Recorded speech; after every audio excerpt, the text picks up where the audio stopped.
¿Alguna vez te has preguntado cómo la Biblia, que es el libro central para miles de millones de personas, enfrenta una de las preguntas más grandes que existen?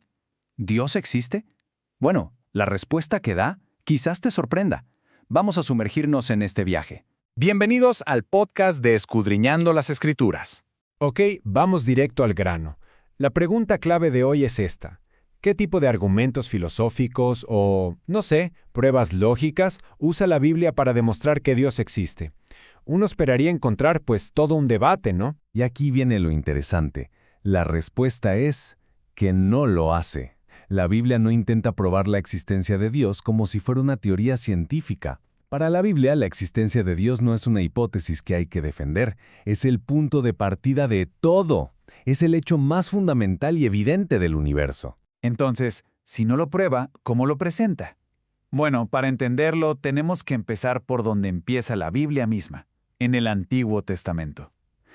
Aquí, Dios no es una pregunta, es un fundamento que se da por sentado. Fíjate en la primerísima oración de toda la Escritura. No dice, había una vez una posibilidad de que un ser supremo. No, es una declaración directa, sin rodeos. La existencia de Dios no es el tema a debatir, es la causa de todo lo que existe. El universo mismo es, en esencia, la primera evidencia que presenta. Y aquí hay un detalle fascinante. La palabra que se usa en hebreo para Dios en este versículo es Elohim. Y esto es clave. No es un nombre simple, es lo que se conoce como un plural majestuoso.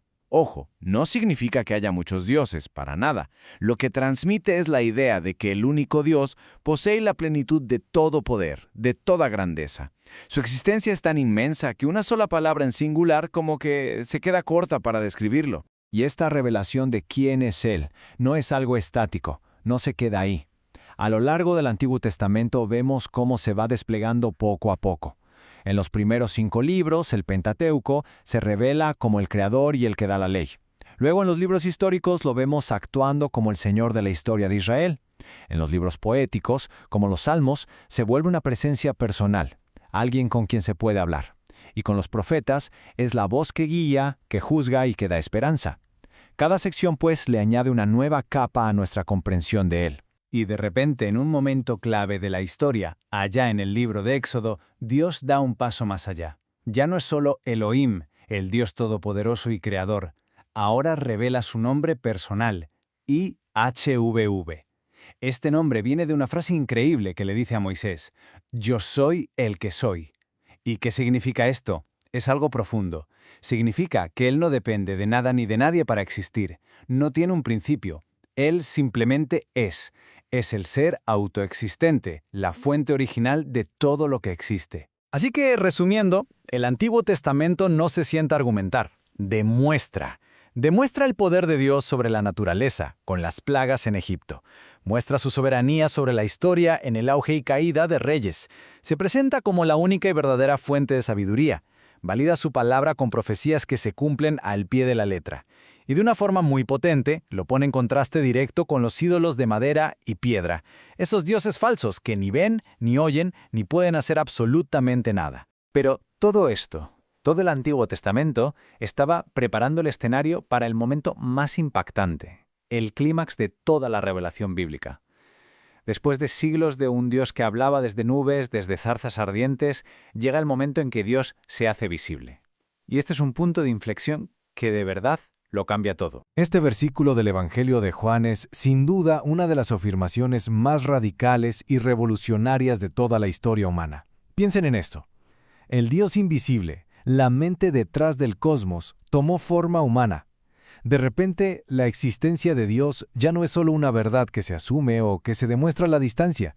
Ahora es algo que se puede ver, oír y tocar. Juan utiliza una palabra griega muy específica y muy potente aquí. Logos, que traducimos como verbo. Para los filósofos griegos de la época, el logos era la razón universal, como el principio impersonal que le daba orden al universo. Lo que hace Juan es increíble. Toma ese concepto que todos conocían y lo voltea por completo. Dice que el logos no es un qué, no es una fuerza, es un quién.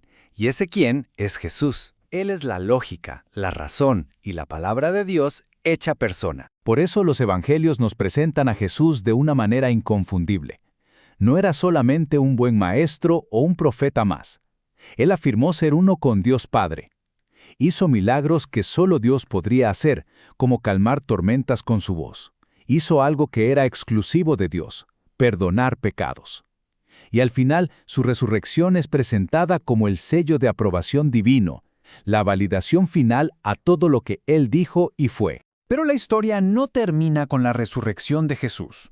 Después de su vida, muerte y ascenso, la revelación entra en su última fase, el testimonio continuo a través de sus seguidores y la gran conclusión de la historia. Y aquí el Nuevo Testamento hace una distinción súper importante. Verás, no se trata solo de creer que Dios existe. De hecho, el apóstol Santiago dice que hasta los demonios creen y tiemblan. La fe bíblica, que en griego es pistis, es algo muy diferente. No es solo aceptar un hecho con la cabeza, es una confianza activa, es una entrega, es una relación personal con ese Dios que se ha dado a conocer. Y así llegamos al final de nuestro viaje bíblico, en el último libro, Apocalipsis. Y aquí, la existencia de Dios ya no es un asunto de fe, ni de debate, ni de filosofía. Se presenta como la realidad final, visible, absoluta y soberana. Dios está en su trono, y su gobierno es la realidad última que lo envuelve absolutamente todo. Bueno, después de todo este recorrido, ¿qué significa todo esto para nosotros? ¿Cómo pasamos de entender este viaje a través del texto a aplicarlo en nuestra propia vida? Vamos a resumir el camino que hemos explorado. El viaje es clarísimo y va en aumento. Primero, la existencia de Dios es asumida como el fundamento de todo. Luego, es demostrada a través de sus acciones en la historia. Después, es encarnada, se hace visible en Jesús. Y finalmente, será vindicada, o sea, confirmada como la realidad soberana y definitiva al final de los tiempos. Y este es el punto central de todo.